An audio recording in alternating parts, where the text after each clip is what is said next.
Tingnan po sa katupad, grow in Christ. For the Great Commission.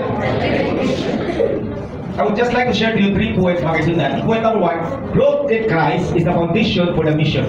Ang pagtubo din nato ng Kristo Jesus, muna siya ato ang pundasyon. Importante magani ang pundasyon. Sa ato pong kinabuhi Kristohanon, dili gani maayo ang pundasyon, dali siya kita mauyog. Dali ta maguba. Dali ta maanod niya. Kuno sa mga iskrima, may mga pagkatarungan o pag-istorya sa mga tao. Mura ta ka taong baon sa dagat, kung asang hapakot sa hangin, gusto nila punta. We have been easily goes through and through by the cunning and craftiness of the people of this world. The Great Commission is about discipleship.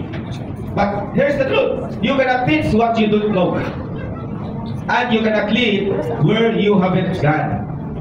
In Hebrews 5 verse 12 to 14, review believers who should have been teachers but were still stuck on milk.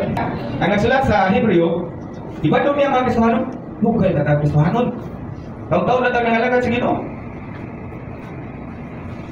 Kunya, naginutod niya po kaya taong bersikulo. Masayo pag ginato ka ng quote. Manusay, katawaan na ta sa manananggal. Yung iyong nga, the Lord is my shepherd, I shall not want. Nata dito manananggal kung sa bersikulo ha. John 3:16. Ay, kung ilara po lagi yung umuangin ita. Ilaga na lang. May importante kayo, we need to be founded and rooted in the Word of God. May kasagaran po di ay mga gamiton sa kaaway is not, no, in general, not most all the people who are unbelievers. Pero kapaturan po di ay, gitugutan po na, araw po tayo mahimong na sama kang Kristo Jesus ay mature. No? Di na ta mo respond na ta sa mga paghagit o pagsuway sa atong mga kinabuhi. Instead of moving to solid food, in other words, ang ilang pagkatili hamtong, naghimo nila nga di na ipintipo sa buluhaton sa Ginoo. Kaya ano man, kanang na mga pagsulay, na mga problema, na mga dili panagsinabtanan, which is dili hindi siya masamkan, isama sa kasud sa pagmalay, imposible doon, ang managtiayo niya dili mag-away. Abnormal lang kung magpinatsanay o magsinupagay, di na ginapaayo ha. Normal rin na if it is a family. So it is also inside the church. I cannot assure you na perdi kong okay o di ko makapahubos o makapasakit ninyo. But one thing is sure, nagtinguha ko, nanikamot ko, I'm always praying for each one of you that we are all going to grow and mature in Christ and make it our goal to be more like Jesus sa pagsigugma, sa pagpasaylo, sa pagsapot, sa pagpaubos.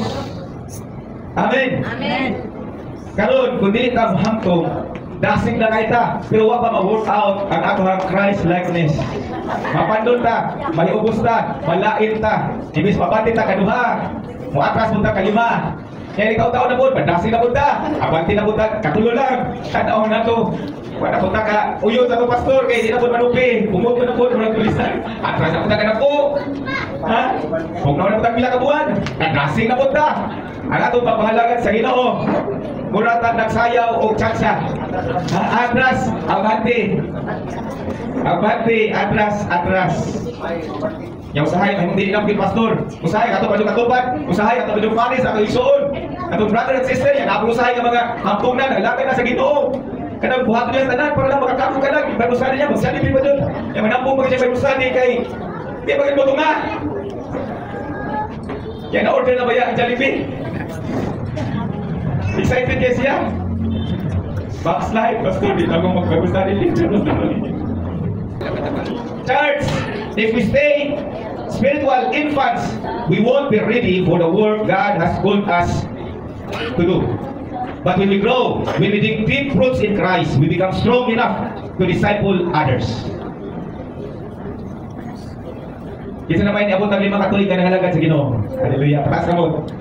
Niabot ang mga napo katuig, 15 katuig, 20 katuig. Maghinumdum ka na nakay kadala. Isa ko sa lagon. Okay na ba? Pastor, na ako pastor. Di naman, akong anak tulo na. Habit na!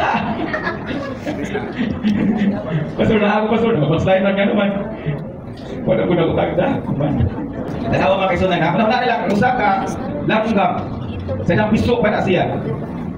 Una na siya mulupad, kinahalan na siya mutubo. Amen. If the mother bird pushes it out to the nest too soon, it would crush and die. But the parents also Dapat dili po siya hisitan. Jadi taga niya higayon ang iyang mga anak nga mapakyas.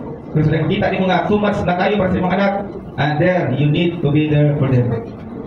Always remember, when we take responsibility and decide to become more like Jesus, in Matthew 6:33, and all these things shall be added on to thee. Before that bird learns to fly, that bird needs to grow. And when he grows, and his wings is completed, he can fly and soar high. The same grow for us. We must grow in Christ. Tingnan mo kagalingon. I must grow in Christ before I can soar high in the mission of Christ. Amen. Do I have enough depth in Christ to disciple someone else? Na nabalik ko yung insaktong kalawang sa pagsabot kay Kristo Jesus ang magsugod na buko o pang matuto kauban. Ilisod ba yan? Sa mga nanay mga anak, subi lang sa iyong mga bata. Amen. Okay, usahay, subok ka malang doon sa mga pastor ikaw, grabe kaput, sangyaw sa pulong sa Ginoo, sa asa na lang kaput, isabiyaan ang pamilya, kaya ng mga anak. Kumukun ako kasing bata sa usa. Start to learn how to disciple your kids. Amen? There's no greater joy when we are in heaven, when we see our family, our loved ones. Point number 2, maturity in Christ shapes our character for witness. Hindi man po tayo limayo nga gamiton ta sa Ginoo nga daghang nakabig. Amen. Ang dito tayo na kanang daghang nakabig. Amen, no? Ang dili maayo na sa tanan nato nakabig. Kita ko hinungdan nga bandol ta, para bandol sila. Because we have character issue. The Great Commission isn't just about the words we speak. It's also about the life we live. In one of these congressman in the Congress who become a congressman na wala pilian. Ya, mo ko dyan musulti o batok o pili maayo.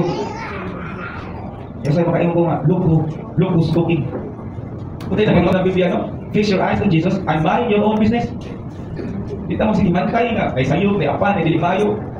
Kita makatabang sa itong pangamtong. It just stir that anger in us and hatred and envy niya. Gusto na ito na ibutang mo siya sa itong kagalingon. Maturity in Christ shapes our character for witness.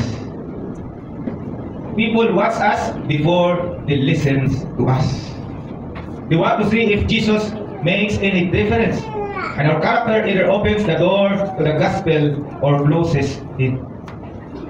In Galatians 5:22-23, it lists the fullness of the fruit of the Spirit, which is love. Kumusta naman ang gugma sa itong kagalingon? Kaya ito sa Ginoo, kung sa itong bisikat tao. Walay problema, okay na? Kaya okay naman po ng mga atong asawa, atong bana, atong anak, kauban na kasiban, okay naman po. Okay na kaya ito gugma. Pero, mapipil ka na okay ba ka gugma? Yayo ka goon sa tayo lang na. Pero naman na, patistingan na ka gugma. And it's an opportunity to choose. Ya, kung mapakyas mo ka nga, nahiyuko sa nalait ha, there's another thing, there will always be forgiveness, there will always be second chance. Nagana ko tag-life opportunity to become and grow more like Jesus in love. Amen?